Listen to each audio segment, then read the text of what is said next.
Guys, চলে আসলাম নতুন একটা ভিডিও নিয়ে। গাইস, আজকে আমি বানাতে চলেছি ডিম টোস্ট।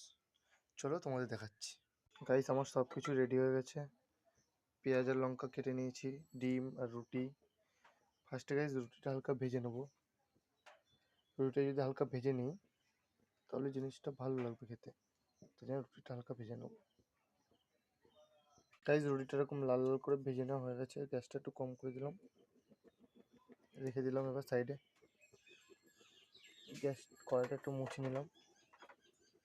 এবার আমি ডিম ফাটিয়ে রেখেছিলাম, ডিমটা গুলিয়ে এখন এতে একটু সেন্ড দেবো বাটারের জন্য, একটু ফ্লেভার আসবে তাই বাটার আর একটু তেল দিয়ে নেবো। গাইস, এক হাতে ভিডিও করতে হচ্ছে না, ক্যামেরাটা বন্ধ করে করতে হবে। গাইস, আমি ডিমটা ঢেলে দিয়েছি, একটু ঘুরিয়ে দিলে একটু বড় হয়ে যেত। একটু বড় করে একটা একটা গাইস, আমি একটা একটা করে রুটি দেবো, দুটো একবারে দেবো না।